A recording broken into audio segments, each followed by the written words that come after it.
Hi friends, ನಾನು ನಿಮ್ಮ ಉಮಾ. ಇವತ್ತು ನಾನು ಯಾವುದೇ ರೀತಿ ಕುಕ್ಕಿಂಗ್ ವಿಡಿಯೋ ತಂದಿಲ್ಲ.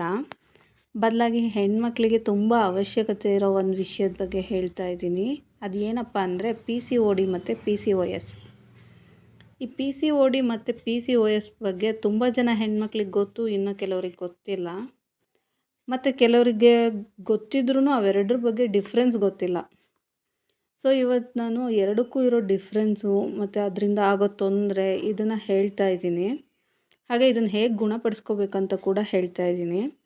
ಮೊದಲಿಗೆ ನಾವು PCOD ಬಗ್ಗೆ ನೋಡೋಣ. ಈ PCOD ಕಂಡೀಷನಲ್ಲಿ ಮಹಿಳೆಯರ ಅಂಡಾಶಯ ಅನ್ಡೆವಲಪ್ಡ್ ಅಥವಾ ಇಮ್ಮೆಚ್ಯೂರ್ ಹಾರ್ಮೋನ್ಗಳನ್ನ ಹೆಚ್ಚಿನ ಸಂಖ್ಯೆಯಲ್ಲಿ ಪ್ರೊಡ್ಯೂಸ್ ಮಾಡುತ್ತೆ. ಇದರ ನೆಕ್ಸ್ಟ್ ಲೆವೆಲ್ಲು ಇದು ಅಂಡಾಶಯದಲ್ಲಿ ಚೀಲಗಳಾಗಿ ಚೇಂಜ್ ಆಗ್ತವೆ. ಆವಾಗ ಮಹಿಳೆಯರ ಅಂಡಾಶಯ ಕೂಡ ದೊಡ್ಡದಾಗತ್ತೆ. ಸೊ ಇದರಿಂದ ತುಂಬ ಸಿಮ್ಟಮ್ಸ್ಗಳನ್ನ ನಾವು ಮಹಿಳೆಯರಲ್ಲಿ ಕಾಣಬಹುದು. ಅದು ಯಾವುದ್ಯಾವುದಂದರೆ, ಮೊದಲನೇದಾಗಿ ಪ್ರೆಗ್ನೆನ್ಸಿನ ನಿಲ್ಲಲ್ಲ ಅಂದರೆ ಬಂಜೆತನ. ಹಾಗೆ ಎರಡನೇದಾಗಿ ಇರ್ರೆಗ್ಯುಲರ್ ಪೀರಿಯಡ್ಡು, ಮೂರನೇದಾಗಿ ಹೇರ್ ಫಾಲು, ನಾಲ್ಕನೇದಾಗಿ ವೆಯ್ಟ್ ಗೇನು. ಇದು ಎಲ್ಲದನ್ನು ಹೇಗೆ ಕ್ಯೂರ್ ಮಾಡೋದು ಅಂತ ನೋಡೋಣ. ಹೇಗೆ ಕ್ಯೂರ್ ಮಾಡೋದು ಅಂದರೆ, ಮೊದಲನೇದಾಗಿ ನಾವು ಒಂದು ಹೆಲ್ದಿ ಲೈಫ್ ಸ್ಟೈಲ್ ಮತ್ತು ಫುಡ್ನ ಆಯ್ಕೆ ಮಾಡ್ಕೋಬೇಕು. ಹೆಲ್ದಿ ಲೈಫ್ ಸ್ಟೈಲು ಮತ್ತು ಫುಡ್ ಅಂದರೆ ಈ ಜಂಕ್ ಫುಡ್ಗಳನ್ನ ಬಿಟ್ಟು ಹಣ್ಣು ಮತ್ತು ತರಕಾರಿಗಳನ್ನ ನಮ್ಮ ಫುಡ್ಡಲ್ಲಿ ಹೆಚ್ಚಾಗಿ ಆ್ಯಡ್ ಮಾಡ್ಕೋಬೇಕು. ಹಾಗೆ ನಮ್ಮ ಲೈಫ್ ಸ್ಟೈಲು, ಈ ನಮ್ಮ ಲೈಫ್ ಸ್ಟೈಲ್ನ ಹೇಗೆ ಚೇಂಜ್ ಮಾಡ್ಕೊಳ್ಳೋದಂದರೆ, ಬೆಳಿಗ್ಗೆ ಬೇಗ ಎದ್ದೇಳೋದು, ವಾಕಿಂಗ್, ಸೈಕ್ಲಿಂಗ್, ಯೋಗ, ಎಕ್ಸಸೈಸು, ಹೀಗೆ ತುಂಬ ಆ್ಯಕ್ಟಿವಿಟೀಸ್ ಇದೆ. ಅದರಲ್ಲಿ ಯಾವುದಾದ್ರೂ ಆ್ಯಕ್ಟಿವಿಟೀಸ್ನ ಮಾಡ್ತಾ ಇರೋದು, ಹೆಲ್ದಿಯಾಗಿ ವೆಯ್ಟ್ನ ಲಾಸ್ ಮಾಡ್ಕೊಳ್ಳೋದು, ಲಾಸ್ಟಲ್ಲಿ ಆಯಿಲ್ ಫುಡ್ ಮತ್ತು ಜಂಕ್ ಫುಡ್ಗಳನ್ನ ಅವಾಯ್ಡ್ ಮಾಡೋದು. ಇವೆಲ್ಲ ಮಾಡೋದ್ರಿಂದ ನಾವು PCODಯಿಂದ ಮುಕ್ತರಾಗ್ಬೋದು. ಎರಡನೇದಾಗಿ PCOS ಬಗ್ಗೆ ತಿಳ್ಕೊಳ್ಳೋಣ. ಈ PCOS ಒಂದು ಮೆಟಬಾಲಿಕ್ ಡಿಸಾರ್ಡರ್ ಅಂದರೆ ಚಯಾಪಚಯ ಕ್ರಿಯೆಗೆ ಸಂಬಂಧಿಸಿದೆ.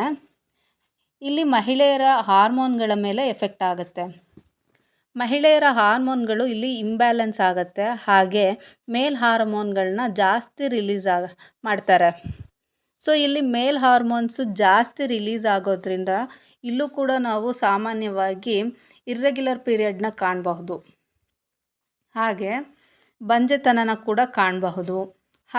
ಮತ್ತು ಫೇಶಿಯಲ್ ಹೇರ್ಸ್ನ ಕಾಣಬಹುದು. ಸೊ ಇದೊಂದು ಸೀರಿಯಸ್ ಕಂಡೀಷನ್ ಆಗಿರೋದ್ರಿಂದ ಡಾಕ್ಟರ್ನ ಕೂಡ ಕನ್ಸಲ್ಟ್ ಮಾಡಬೇಕಾಗತ್ತೆ. ಇಲ್ಲಿ ಡಾಕ್ಟರ್ ಕನ್ಸಲ್ಟೇಷನ್ ತುಂಬ ಇಂಪಾರ್ಟೆಂಟ್ ಆಗುತ್ತೆ. ಕೊನೆಯದಾಗಿ ಇವೆರಡಕ್ಕೂ ಇರೋ ವ್ಯತ್ಯಾಸ ತಿಳ್ಕೊಳ್ಳೋಣ. PCOD ಒಂದು ಕಾಮನ್ ಡಿಸಾರ್ಡರ್ ಆಗಿದ್ದು 10% ಮಹಿಳೆಯರಲ್ಲಿ ಮಾತ್ರ ಕಂಡುಬರುತ್ತೆ. But PCOS serious medical condition ಆಗಿದ್ದು 0.2% ಮಹಿಳೆಯರಲ್ಲಿ ಕಂಡುಬರುತ್ತೆ. PCODನಲ್ಲಿ ಇಮ್ಮೆಚ್ಯೂರ್ ಎಗ್ಸು ಪ್ರೊಡ್ಯೂಸ್ ಮಾಡಿದ್ರೆ, ಈ PCOS ಮೆಟಬಾಲಿಕ್ ಡಿಸಾರ್ಡರ್ ಆಗಿದ್ದು ಇದು ಅಂಡಾಶಯಗಳಲ್ಲಿನ ಅಂಡಾಣು ಬಿಡುಗಡೆನ ನಿಲ್ಲಿಸ್ಬಿಡತ್ತೆ. PCODನಲ್ಲಿ ಮಹಿಳೆ ಗರ್ಭಿಣಿ ಆಗೋದಕ್ಕೆ ಯಾವುದೇ ರೀತಿ ತೊಂದರೆ ಆಗೋದಿಲ್ಲ ಜಾಸ್ತಿಯಾಗಿ. ಬಟ್ PCOSನಲ್ಲಿ ಬಂಜೆತನ ಕೂಡ ಉಂಟಾಗುತ್ತೆ.